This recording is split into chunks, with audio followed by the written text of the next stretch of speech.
अपना एक नया अध्याय जिसका नाम है समानता। आप सबको पता होना चाहिए आपके जीवन में समानता का क्या महत्व है। ये शब्द बहुत छोटा लगता है, बहुत सामान्य लगता है, लेकिन है इसका महत्व हमारे जीवन में बहुत अधिक। क्यों? क्योंकि अगर आपके पास समानता नहीं होगी ना, तो आप अपने जीवन में उन आयामों को कभी प्राप्त नहीं कर पाएंगे जिन आयामों को आप प्राप्त करना चाहते हैं। जिन आयामों को आप प्राप्त करना चाहते हैं, आप उन आयामों को कभी भी प्राप्त नहीं कर पाएंगे। इसलिए समानता का होना आपके जीवन में बहुत जरूरी है। तो चलिए पढ़ते हैं और समझते हैं कि जीवन में समानता का क्या महत्व है। क्या महत्व है समानता का हमारे जीवन में। यह अध्याय समानता की अवधारणा के बारे में, इक्वालिटी, ये आपको इक्वालिटी के बारे में बता रहा है। ये चैप्टर आपको बताएगा कि आपकी लाइफ में इक्वालिटी की क्या वैल्यू है और क्या इंपॉर्टेंस है। हम नहीं समझते ना कि क्या, अभी आपको नहीं पता इक्वालिटी क्या होता है। इक्वालिटी क्या होता है अभी आपको नहीं पता, लेकिन इस चैप्टर को पढ़ने के बाद आपको पता चल जाएगा क्या मतलब है इक्वालिटी का और जीवन में इक्वालिटी क्यों जरूरी है। मैं अभी एक उदाहरण के माध्यम से आपको समझाता हूं। अब एक आप है और एक सड़क पे रहने वाला बच्चा है। क्या आप में और उसमें इक्वालिटी है, समानता है? क्यों नहीं है बताइए, किस आधार पर नहीं है? आर्थिक आधार पे भी एक तरह से। हाँ, आर्थिक आधार और बहुत तरीके हो सकते हैं, जैसे कि हमें पूरी शिक्षा की सारी चीजें मिल रही है और उनको नहीं मिल पा रही है। हमें खाना पीना मिल रहा है, हाँ, और पौष्टिक आहार मिल रहा है आपको, है ना, और उनको उस प्रकार की सुविधाएं नहीं मिल रही। तो आप में और उनमें समानता नहीं है। तो अगर आप में उनमें समानता नहीं है, तो अगर उनको कुछ स्पेशल प्रोवाइड किया जाता है तो उसे आप अपने साथ असमानता नहीं मान सकते।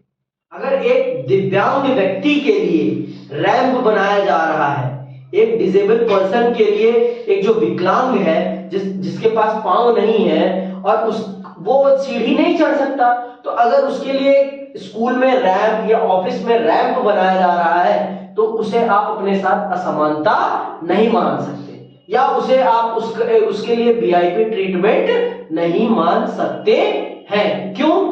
क्योंकि ये उसको समानता उपलब्ध कराने के लिए ऐसा किया जा रहा है। क्यों? क्योंकि आपके पास पांव है और उसके पास पांव नहीं है, उसके पास पांव नहीं है, तो उसके लिए रैंप बनाना मतलब उसे आपके इक्वल बनाना है, उसे आपके इक्वल बनाना है। आइए समझते हैं, इस अध्याय को समझते हैं और पढ़ते हैं।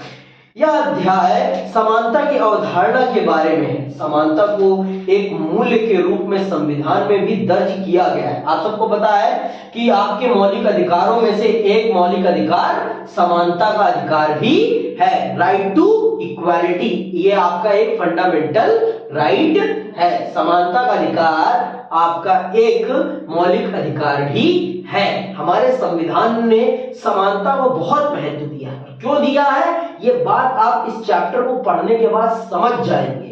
ये बात इस चैप्टर को पढ़ने के बाद आप बखूबी समझ जाएंगे कि हमारे देश ने और हमारे संविधान ने समानता को इतना महत्व क्यों दिया है अपने माध्यम से। आइए आगे सुनिए। यहां समानता की अवधारणा पर रोशनी डालते हुए निम्नलिखित सवालों को पड़ताल करने की कोशिश की गई है। समानता क्या है? हमें इस नैतिक और राजनीतिक आदर्श के बारे में क्या सोचना चाहिए? क्या समानता का मतलब व्यक्ति से हर स्थिति में एक समान बर्ताव करना है? क्या समानता का मतलब व्यक्ति से हर स्थिति में एक समान बर्ताव करना है? नहीं, हर स्थिति में एक समान बर्ताव नहीं होता, हर स्थिति में अलग अलग बर्ताव होता है।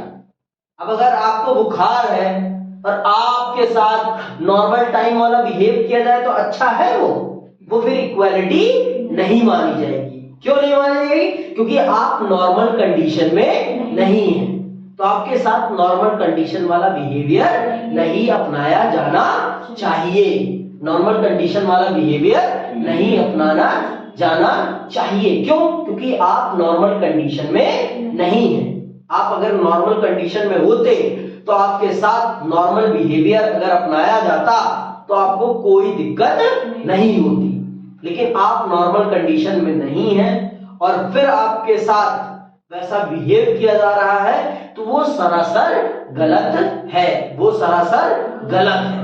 समझ में आई बात? वो क्या है? वो सरासर गलत है। आगे सुनो, हम समानता की ओर कैसे बढ़ सकते हैं और जीवन के विभिन्न क्षेत्रों में असमानता को न्यूनतम कैसे कर सकते हैं।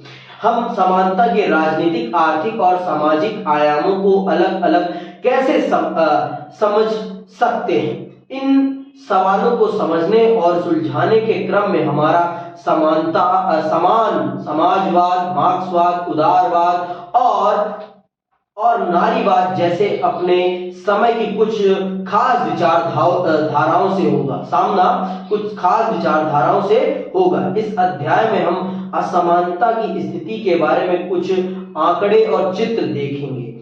ये केवल इसलिए दिखाए गए हैं कि हम असमानता की प्रकृति को समझ बूझ सकें। इन आंकड़ों और चित्रों को याद करने की जरूरत नहीं है। आपको बेहतरीन तरीके से असमानता के बारे में समझाने के लिए यहाँ पर आपको कुछ स्टैटिस्टिक्स प्रोवाइड किए गए, आंकड़े हैं और कुछ चित्र भी हैं। कुछ क्या है? चित्र मतलब इमेजेस हैं, जिनके माध्यम से आपको समझाने का प्रयास किया गया है कि what is the meaning of equality, what is the relevance of equality in your life. आपके जीवन में इक्वालिटी का क्या महत्व है, ये सारी चीजें समझाने का प्रयास किया जाएगा यहाँ पर इस किताब के माध्यम से। समझ में आई बात? तो सबसे पहला टॉपिक क्या है आज का? आज का टॉपिक है समानता महत्वपूर्ण क्यों है। समानता महत्वपूर्ण क्यों है? आप बताओ मुझे, मुझे आप बताओ कि आपके जीवन में समानता का क्या मतलब है। समानता से आप क्या समझते हैं? सर्वप्रथम आप मुझे बताओ। समानता, इक्वालिटी से आप क्या समझते हैं? आपके जीवन में इक्वालिटी की क्या इंपॉर्टेंस है? इक्वालिटी हमारे लिए बहुत ज्यादा ही इम्पोर्टेंट है।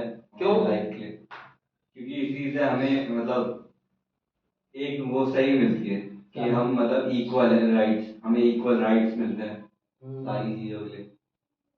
जैसे आरक्षण है एक तरह से, जैसे हम जर्नल हैं तो बाकियों को आरक्षण मिलते हैं जो कि वो हमारे इक्वल हो सके। ठीक है, आप भूमिका क्या समझती हैं? जैसे मतलब जो गरीब लोग हैं उनको अमीर लोगों से मतलब वैसे भेदभाव नहीं करना चाहिए, उनको भी एक समान रखना चाहिए, क्योंकि उनको भी वो राइट है पढ़ने का, आगे बढ़ने का, वो मतलब जो सरकार प्रोवाइड करती है उस हिसाब से। ठीक है, और नम्रता आप क्या समझती है समानता का मतलब? इक्वालिटी मतलब सबको बराबर की पावर मिलनी चाहिए, एक जैसी समानता मिलनी चाहिए, और उसमें ये है कि मतलब किसी को ना भेदभाव नहीं करना चाहिए। तो अभी आप लोगों को उतना समानता का महत्व मैं आपसे आपके लिए पूछना चाहता हूं कि आपके लिए समानता का क्या महत्व है। आप एक नैरेटिव बता रहे हैं कि समानता का समाज के लिए किस प्रकार से, आपके जीवन में समानता का क्या महत्व है? आप भी घर में रहती हैं, है ना? आपका परिवार है, उसमें आपका भाई भी है, आपकी बहन भी है, मम्मी भी है, पापा भी हैं। तो आप कभी कभी देखते होंगे कि आपके साथ लैंगिक भेदभाव, जेंडर डिस्क्रिमिनेशन होता हुआ दिखाई पड़ता है। तो उस टाइम आपको कैसा फील होता है? बुरा लगता है ना? वही चीज मैं समझना चाहता हूं। आपको उस समय ये तो आप भी चाहते हैं ना कि जितने भाई को मौके मिल रहे हैं, जितनी बहन को मौके मिल रहे हैं, उतने मुझे भी मिलने चाहिए, उतने मुझे भी मिलने चाहिए। मम्मी पापा को जेंडर डिस्क्रिमिनेशन नहीं करना चाहिए, या भाई को या बहन को ज्यादा प्रायोरिटी नहीं मिलनी चाहिए। जिसमें जितनी काबिलियत हो उसको उतने मौके मिलने चाहिए। ये आप चाहेंगे ना? तो ये मैं पूछना चाहता हूं। आप स्कूल में देखते होंगे कि कुछ बच्चों को ज्यादा प्रेफरेंस मिल रही है, कुछ बच्चों को कम मिल रही है, तब आपको कैसा फील होता है? तब भी आपको बुरा फील होता होगा, है ना? तो ये चीजें आपको तो इंपॉर्टेंट समझना जरूरी है। What is the meaning of equality, what is the relevance of equality in our life, इस चीज को समझना बहुत जरूरी है हमारे लिए। किसी भी चीज के महत्व, हमारे जीवन में उसका क्या महत्व है, इस चीज को अगर हम नहीं समझेंगे तो हम किसी भी चीज को नहीं समझेंगे। जैसे मैंने बहुत बार समझा दिया, हम बिना खाने का हमारे जीवन में कुछ रिलेवेंस है ना, कुछ महत्व है ना, तभी तो हम उसको खा रहे हैं ना। सिर्फ पेट भरने के लिए तो नहीं खा रहे ना, पेट भरने के लिए तो नहीं खा रहे, उससे हमें एनर्जी मिलती है, हम उससे पावर पाते हैं, वो हमारा सोर्स ऑफ पावर है, इसलिए हम उसे कंज्यूम करते हैं। ये है उसका सबसे बड़ा रीजन ना, क्या और कुछ है रीजन? सबसे बड़ा खाना खाने का सबसे बड़ा रीजन क्या है कि हमें उससे क्या मिलती है, हमें उससे पावर मिलती है, एनर्जी मिलती है, इसलिए हम खाना खाते हैं। स्वाद अलग चीज है, स्वाद दूसरी चीज है। पहली चीज क्या है, वो हमारे जीवन के लिए वो चीज उपलब्ध कराता है जिससे हमारा जीवन चलता है, और वो क्या चीज है, वो है एनर्जी, पावर, ताकत, किसी भी चीज को करने की एनर्जी। ठीक है, इसलिए हम खाना खाते हैं। उसी प्रकार से इक्वालिटी का भी अपना एक महत्व है हमारे जीवन में, रिलेवेंस है हमारे जीवन में। तो वो क्या है रिलेवेंस, यही हम चल रहे हैं समझने, ठीक। आगे सुनो। समानता एक शक्तिशाली नैतिक और राजनीतिक आदर्श के रूप में कई शताब्दियों से मानव समाज को प्रेरित और निर्देशित करता रहा है। समानता की बात सभी आस्थाओं और धर्म में समाविष्ट है। हर धर्म ईश्वर की रचना के रूप में प्रत्येक मनुष्य के समान महत्व की घोषणा करता है। आपका धर्म भी, हम सबका धर्म इस बात को मानता है कि इस धरा पे जितनी भी चीजें ईश्वर ने बनाई है उन सबका अपना महत्व है, और उन सब के साथ समानता का बर्ताव होना चाहिए। सबके साथ कैसा बर्ताव होना चाहिए, समानता का बर्ताव होना चाहिए। लेकिन हमारे समाज में क्या हम सबके साथ समानता का बर्ताव, हम इंसान के साथ ही समानता का बर्ताव नहीं करते, तो जानवर और पौधों की तो बात ही छोड़िए, क्या हम इंसान के साथ समानता का बर्ताव करते हैं? क्या एक अमीर व्यक्ति जितना अपने कुत्ते का ध्यान रखता है उतना ही क्या वो अपने नौकर का ध्यान रखता है? क्या कुत्ते से भी कम वैल्यूएबल है एक इंसान की जिंदगी? मैं ये नहीं कहता कि कुत्ते का जीवन महत्वपूर्ण नहीं है, लेकिन इंसान है और जानवर। तो आप इस चीज को समझिए, यहां पर मालिक और नौकर का जो ये है ना, यहां पर वो समानता का व्यवहार नहीं करता, लेकिन क्या होना चाहिए, यहां भी समानता का व्यवहार होना चाहिए। उसको भी, उसकी भी डिग्निटी, उसकी भी रिस्पेक्ट होनी चाहिए।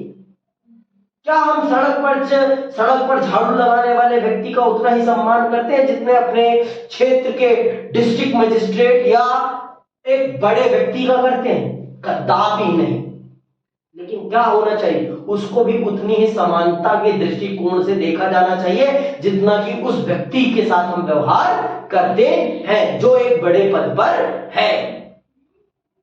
समझ में आई बात? हर व्यक्ति के साथ समानता का बर्ताव होना चाहिए, हर व्यक्ति के साथ, चाहे वो कैसा भी क्यों ना हो। हमारे धर्म यही कहते हैं, कोई कैसा भी काम क्यों ना करे, लेकिन सबके साथ कैसा बर्ताव होना चाहिए, सबके साथ समानता का बर्ताव होना चाहिए। सबके साथ कैसा बर्ताव होना चाहिए, समानता का बर्ताव होना चाहिए। लेकिन हमारे समाज में ऐसा नहीं है, ये है। अब आपको समझ में आई क्या है समानता और क्या है हमारे जीवन में इसका महत्व? आगे सुनो। समानता की अवधारणा एक राजनीतिक आदर्श के रूप में उन विशिष्टताओं पर जोर देती है जिसमें तमाम मनुष्य रंग, लिंग, वंश या राष्ट्रीयता के फर्क के बाद भी साझेदार होते हैं। हम इन सब चीजों में अलग अलग हैं, हमारा देश अलग है, हमारा रंग अलग है, फिर भी हम सब क्या हैं? हम सब मनुष्य हैं। हम सब क्या हैं? मनुष्य। हमारा रंग अलग हो सकता है, हमारी भाषा अलग हो सकती है, हमारा जन्म स्थान, बर्थ प्लेस अलग हो सकता है, हमारा देश अलग हो सकता है, लेकिन फिर भी जो कॉमन होनी चाहिए वो क्या होनी चाहिए? Respect and dignity. रिस्पेक्ट और डिग्निटी सबकी एक बराबर होनी चाहिए, और उसी को कहते हैं समानता। उसी को कहते हैं समानता, इक्वालिटी। इक्वालिटी एक ऐसी चीज है जिसमें रंग, लिंग, भाषा, पद, पदवी कुछ नहीं देखी जाती। सबके साथ एक समान बर्ताव होना चाहिए। एक समान बर्ताव का मतलब ये नहीं है कि सबको एक जैसी चीजें देना। सबको एक जैसी चीजें देना समानता नहीं है। जिसकी जैसी जरूरत उसको वैसी चीज उपलब्ध कराना। अब अगर इनको एक रोटी की भूख है तो इनको एक ही रोटी मिलनी चाहिए, और जिसको 4 रोटी की भूख है उसको 4 रोटी मिलनी चाहिए। ये नहीं कि इनको भी 4 और जिसको 4 की जरूरत है उसको भी 4, और इनको 4 की जरूरत भी नहीं है। जिसको 10 की जरूरत है उसको 10 मिलनी चाहिए। ये है समानता। समानता का मतलब क्या है? जिसकी जैसी जरूरत उसको वैसी सुविधा। हाँ, समानता वो होती है, इक्वालिटी वो है। आई बात समझ में? इक्वालिटी का मतलब, पर रिस्पेक्ट एक बराबर होनी चाहिए, चाहे वो लड़की हो चाहे वो लड़का, चाहे वो लड़की हो चाहे वो लड़का। हम जब वहां पढ़ रहे थे इक्वालिटी वाला चैप्टर, आपका मौलिक अधिकारों वाला चैप्टर, तो उसमें आपके लिंग के आधार पर 2 एंकरों के बीच में भेदभाव हो रहा था कि नहीं? महिला एंकर के साथ क्या हो रहा था? भेदभाव हो रहा था। क्यों हो रहा था? क्योंकि उनकी उम्र अधिक हो गई थी। अब उन्हें न्यूज पढ़ने से रोका जा रहा था, लेकिन उन्हीं के उम्र के समान पुरुष व्यक्ति को ऐसा करने से नहीं रोका जा रहा था। तो ये क्या था? ये उनके साथ लैंगिक भेदभाव हो रहा था, जो कि समानता का भेदभाव है। भाई इंसान है हम, लिंगों में विभाजन बाद में हुआ है, हमारा जेंडर डिसाइड बाद में हुआ। पहले हम क्या है? हम एक इंसान है, ह्यूमन बीइंग है। सबसे पहले हम क्या है? Human being. तो हमें पहले कैसे ट्रीट करना चाहिए? As a human being treat करना चाहिए, एक इंसान के रूप में ट्रीट किया जाना चाहिए, ना कि जेंडर के रूप में, जो कि हमारे समाज की एक सबसे बड़ी बुराई है। भारतीय समाज की एक सबसे बड़ी बुराई है। आगे सुनो। समानता का दावा है कि समान मानवता के कारण सभी मनुष्य समान महत्व और समान सम्मान पाने योग्य हैं। साझी मानवता की यह धारणा ही सार्वभौम मानव अधिकार या मानवता के प्रति अपराध जैसी धारणाओं के पीछे रहती है। बहुत सी सामाजिक संस्थाएं और राजसत्ता लोगों में पद, धन, हैसियत या विशेषाधिकार की असमानता कायम रखती है। आधुनिक काल में सभी मनुष्यों की समानता का राजसत्ता और ऐसी सामाजिक संस्थाओं के खिलाफ संघर्षों में एकजुटता लाने वाले नारे के रूप में इस्तेमाल किया गया है। 18वीं शताब्दी के उत्तरार्ध में हुई फ्रांसीसी क्रांति में भूसामंती अभिजन वर्ग और राजशाही के खिलाफ विद्रोह के दौरान स्वतंत्रता, समानता, भाईचारा फ्रांसीसी क्रांति का नारा था। समानता की मांग 20वीं शताब्दी में एशिया और अफ्रीका के उपनिवेश विरोधी स्वतंत्रता संघर्षों के दौरान भी उठी थी, और यह लगातार उन संघर्षरत समूहों द्वारा उठाई जा रही है जो महसूस करते हैं कि उन्हें समाज में किनारे कर दिया गया है, जैसे कि महिलाएं या दलित। हमने अंग्रेजों से आजादी क्यों मांगी? हमने अंग्रेजों से आजादी क्यों मांगी? क्यों हमने उनसे आजादी मांगी भाई जतिन? क्यों? क्योंकि वो हमारे साथ समानता का बर्ताव नहीं कर रहे थे, वो हमें एज ए गुलाम ट्रीट कर रहे थे, जो कि सरासर गलत है, जो कि क्या है? सरासर मानवता के खिलाफ है। इसलिए हमने आजादी की मांग करी। समझ में आई बात? फ्रांस में फ्रांसीसी क्रांति होने के पीछे सबसे बड़ा कारण क्या है? वहां पर किसानों के साथ और मजदूरों के साथ बेहतर व्यवहार नहीं किया जा रहा था। मेहनत उनकी होती थी और कमाई किसी और को दी जाती थी। इस कारण से उन्होंने क्रांति का बिगुल फूका और क्रांति करी और समाज में समानता, स्वतंत्रता और भाईचारा स्थापित किया। समझ रहे? जिस समय आपके इंग्लैंड में औद्योगिक क्रांति हो रही थी, उसी समय फ्रांस में क्या हो रही थी? वैचारिक क्रांति हो रही थी। समझ में आ गई बात? आइडियोलॉजिकल रेवोल्यूशन हुआ है वहां पर। वहां इंडस्ट्रियल रेवोल्यूशन हुआ है, तो वहां पर आइडियोलॉजिकल रेवोल्यूशन हुआ है। आई बात समझ में? आप ये समझ लीजिए, हिस्ट्री और ना पॉलिटिकल साइंस एक दूसरे को पूरा करने वाले सब्जेक्ट है। आप बिना उसे पढ़े इसे नहीं समझ सकते। उसे भी उतनी महत्व के साथ पढ़िए जितना इसको पढ़ रहे हैं आप। समझ में आई बात? इस बात को आप समझते चलिए। 4 सब्जेक्ट, मैं आपको 4 सब्जेक्टों के नाम बता रहा हूं। ये 4 सब्जेक्ट एक दूसरे के पूरक। कौन कौन से? हिस्ट्री, पॉलिटिकल साइंस, ज्योग्राफी और इकोनॉमिक्स। ये चारों सब्जेक्ट ना एक दूसरे क्या है? पूरक, इंटरकनेक्टेड है एक दूसरे से। इन सभी सब्जेक्टों का एक दूसरे के ऊपर इंटरडिपेंडेंसी है, एक दूसरे के ऊपर ये निर्भर है। समझ में आई बात? तो आपने समझा ना, अगर हमें स्वतंत्रता मिली लेकिन समानता नहीं मिली ना, तो स्वतंत्रता का कोई मतलब नहीं है। स्वतंत्रता का कोई मतलब नहीं है। स्वतंत्रता का तभी मतलब बनता है जब समानता भी हो। Equality is equal to freedom. दोनों एक दूसरे के समान है। बिना एक के मिले दूसरे की पूर्ति नहीं होती। दोनों का मिलना जरूरी है। समझ में बात? और हमारे समाज में महिलाओं को आज भी उतनी समानता नहीं मिल पाई है। इसीलिए महिलाएं आज लड़ रही हैं अपने अधिकारों के लिए। आज वो लड़ रही हैं। क्यों? क्योंकि उनके घरों में ही उनके साथ लैंगिक भेदभाव होता है। उनके घरों में ही उनके साथ लैंगिक भेदभाव होता है। हम खुद अपनी बहनों के साथ, भाइयों के साथ करते हैं।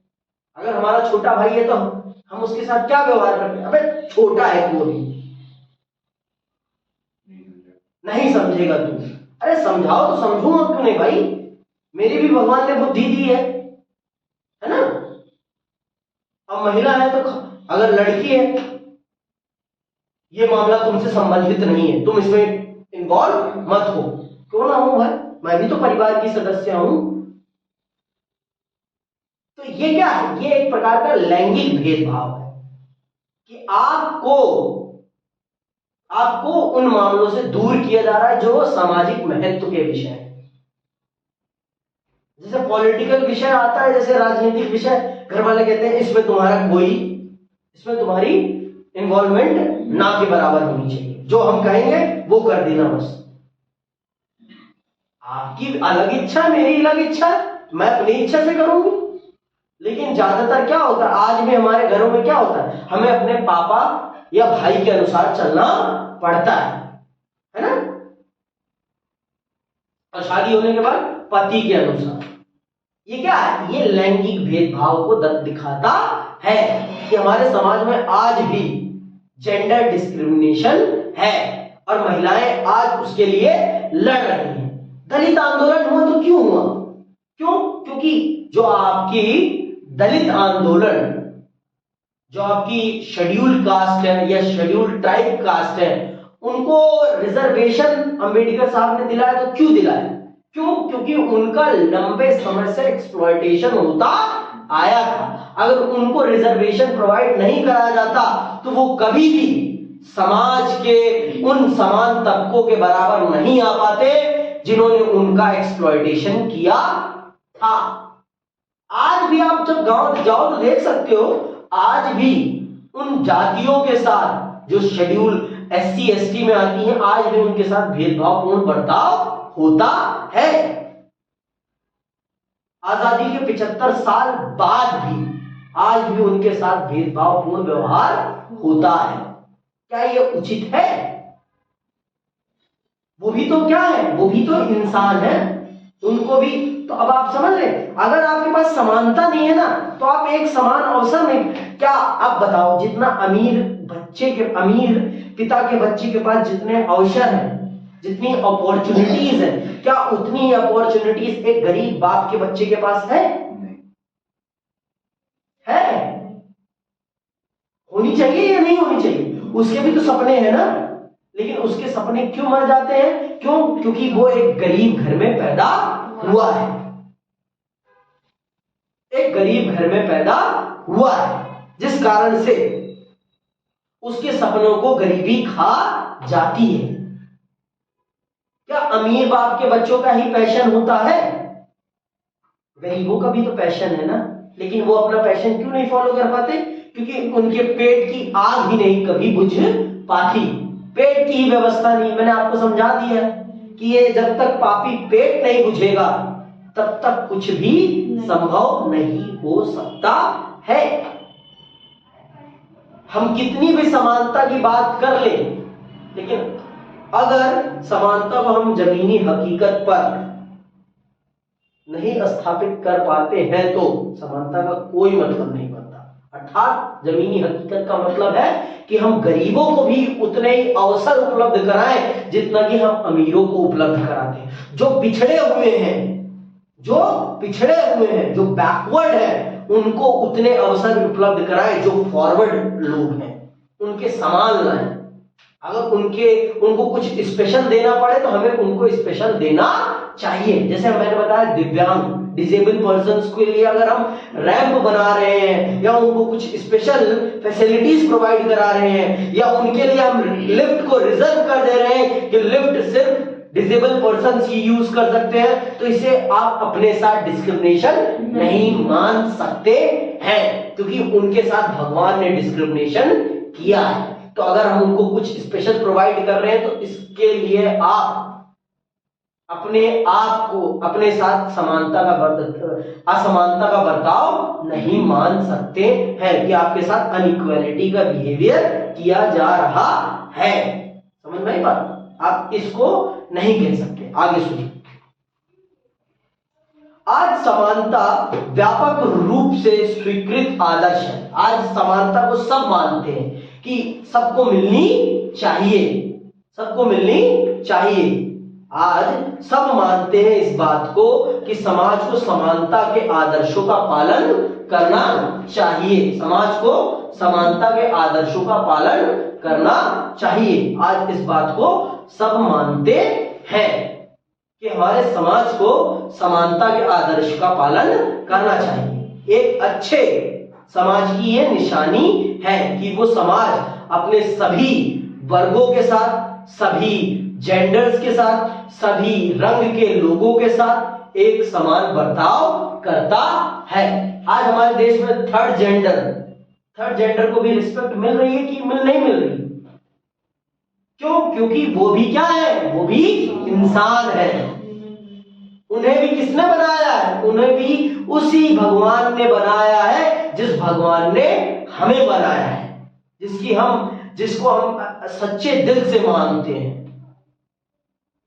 तो उस भगवान की बनाई हुई चीज पर हम मनुष्य कौन होते हैं? संदेह करने वाले या उनके साथ भेदभाव करने वाले। जब उसने कोई भेदभाव नहीं किया तो हम तुच्छ मनुष्य कौन होते हैं? किसी के साथ भेदभाव करने वाले।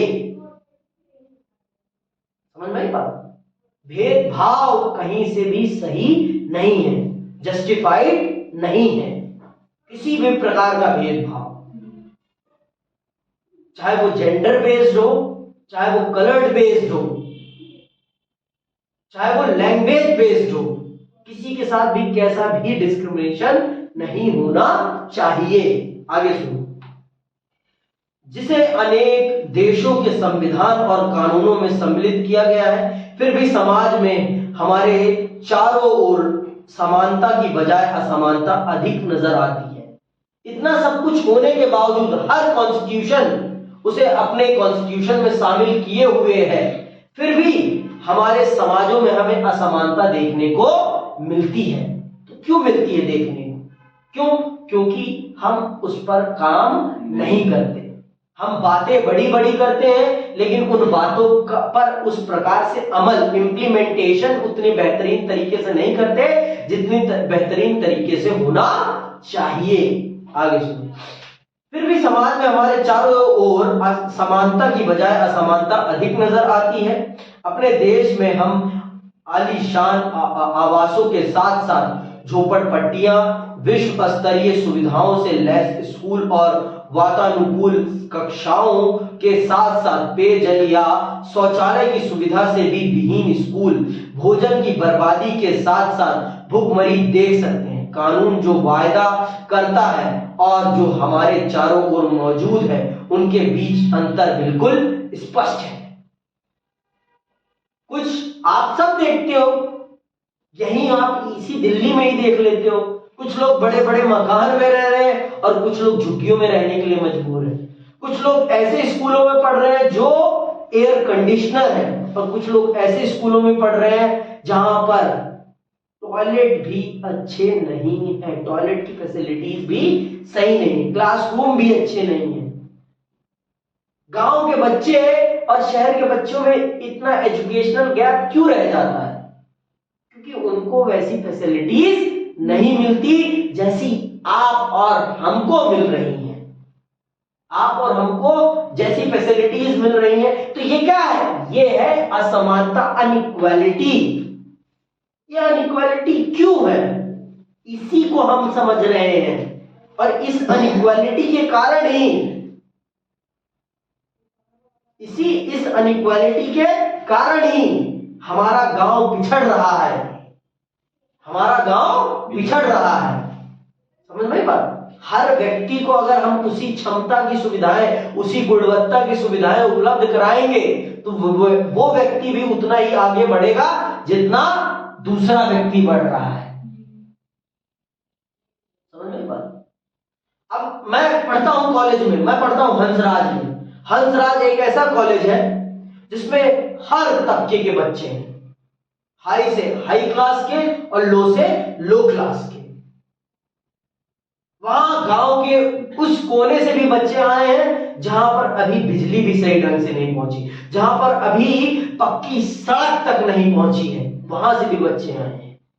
और दिल्ली यूनिवर्सिटी के हंसराज कॉलेज में वहां से भी बच्चे आते हैं जहां पर किसी भी सुविधा की कमी नहीं है। ऐसे भी बच्चे हैं, हर फैसिलिटी है उनके पास। तो उनके एजुकेशनल स्टैंडर्ड में फर्क होगा कि नहीं होगा? लाजमी है ना। क्यों? क्योंकि सुविधाओं का फर्क है, क्योंकि सुविधाओं का फर्क है। सुविधाएं हर चीज में अंतर कर देती हैं। बांग्ला स्वीट और यहीं पे ढाबे में क्या फर्क है? कॉस्ट का फर्क है। वहीं वो समोसा 12 रुपए का मिल जाता है और यहीं वो 18 रुपए का मिलता है। ये जो 6 रुपए का अंतर है ना, ये किस चीज का अंतर है? ये लग्जरियसनेस का अंतर है कि ये इन्होंने जो फैसिलिटीज प्रोवाइड की हैं, यही चीज यहां, ये फैसिलिटीज और गांव की फैसिलिटीज में यही अंतर है। यहां इस प्रकार की फैसिलिटीज मिल रही है, वहां पर ऐसे भी स्कूल नहीं है जहां पर टीचर भी अवेलेबल हो, या कह लीजिए एक अच्छा क्लासरूम भी अवेलेबल हो। यहां आपको बड़ी बड़ी बिल्डिंगें मिली हुई हैं पढ़ने के लिए, वहां पर ऐसी बिल्डिंगों का भी अभाव है, इस ब्लैक बोर्ड का भी अभाव है। समझ नहीं बात? तो उनके साथ असमानता हो रही है कि नहीं हो रही? और अब समझ में आ रहा है समानता कितनी महत्वपूर्ण है हमारे जीवन के लिए। यही हमें आगे बढ़ाती है और यही हमें पीछे छोड़ देती है। आज अगर हमारे देश में रिजर्वेशन है तो क्यों है? क्योंकि हमने एक समय में कुछ लोगों के साथ असमानता का बर्ताव किया है, अनइक्वालिटी का बिहेवियर किया है, इसीलिए उनको इक्वल लाने के लिए हमें उन्हें रिजर्वेशन प्रोवाइड करना पड़ा है। रिजर्वेशन प्रोवाइड करने की जरूरत ही क्यों पड़ी? क्यों? क्योंकि हमने उनके साथ एक समय में असमानता का बर्ताव किया है। इस कारण से हमें आज उनको इक्वालिटी के स्टैंडर्ड्स पर लाने के लिए हमें उनको रिजर्वेशन प्रोवाइड करना पड़ा है। समझ में आई बात? ये है रीजन। आगे सुनो।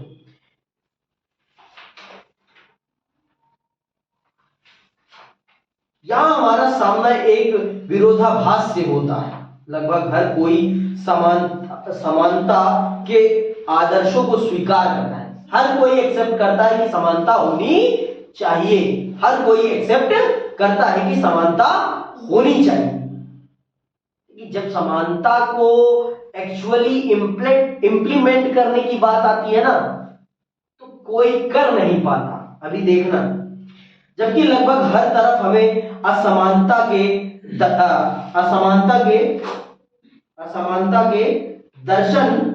दर्शन होते हैं।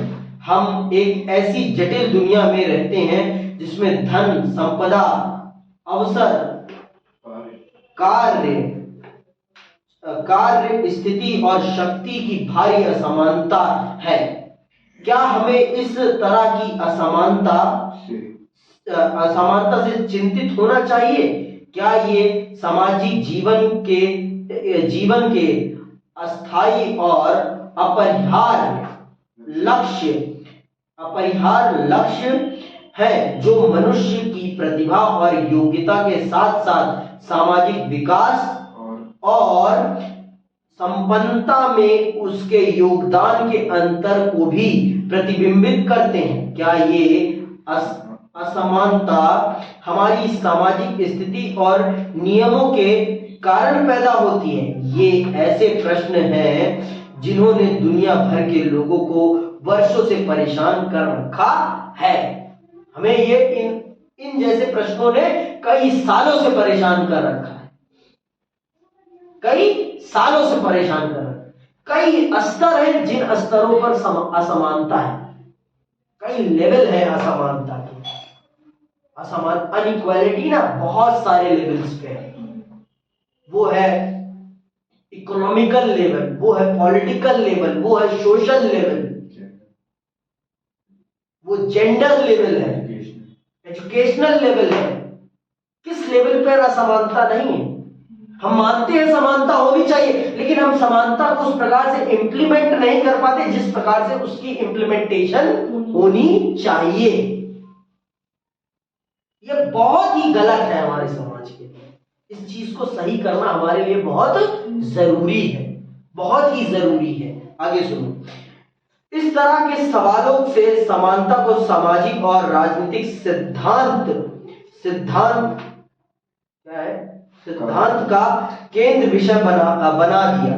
राजनीतिक सिद्धांत के छात्र को सवालों की एक लंबी श्रृंखला का सामना करना पड़ता है। इसी तरह का एक सवाल है कि समानता का क्या निहितार्थ है? क्या निहितार्थ, इसका क्या उद्देश्य है, क्या मतलब है? ठीक है, जबकि हम बहुत से मायनों में बड़े स्पष्ट रूप से अलग हैं। यह बात कहने का आशय क्या है कि हम समान हैं। हम समानता के आदर्श के माध्यम से क्या पाना चाहते हैं? क्या हम आय और रुतबे के सभी अंतरों को मिटाने का प्रयास कर रहे हैं? दूसरे शब्दों में, हम किस तरह की और किसके लिए समानता पाना चाहते हैं? समानता की अवधारणा के बारे में कुछ और प्रश्न भी उठाए गए हैं। हम यहाँ उन पर भी विचार करेंगे। समानता को बढ़ावा देने के लिए क्या हमें सभी लोगों से हमेशा बिल्कुल एक तरह का व्यवहार करना चाहिए? मैंने ये कभी नहीं कहा कि एक तरह का व्यवहार करिए आप, ये किताब भी नहीं कहती कि एक तरह का व्यवहार करिए। इक्वल बिहेवियर नहीं मांग रही आपसे, वो ऐसा बिहेवियर मांग रही है आपसे जो उस व्यक्ति की स्थिति के अनुसार सही हो, जिसकी जैसी सिचुएशन उसके साथ वैसा बिहेव होना चाहिए। व्यक्ति रो रहा है और आप उसके सामने जाके हा हा हा हा हा हा, तो ये अच्छा है? आपके घर में दुख है और आपका दोस्त आपके घर आके हंसे तो कैसा लगेगा? अच्छा लगेगा? तो वही कह रहा है कि समानता का मतलब ये नहीं है कि सबके साथ एक जैसा बर्ताव हो। एक जैसा बर्ताव नहीं कह रहे हैं यहां पर, हमें एक ऐसा बर्ताव, एक ऐसा व्यवहार करने के लिए कह रहे हैं जिसके साथ जैसा व्यवहार और जैसा बर्ताव होना चाहिए उसके साथ वैसा बर्ताव और व्यवहार किया जाना चाहिए। समझ में बात? आज के लिए बस इतना ही। अगली क्लास में हम समझेंगे हमारा अगला विषय समानता क्या है। समानता क्या है? आज के लिए बस इतना ही। धन्यवाद। जय हिंद, जय भारत।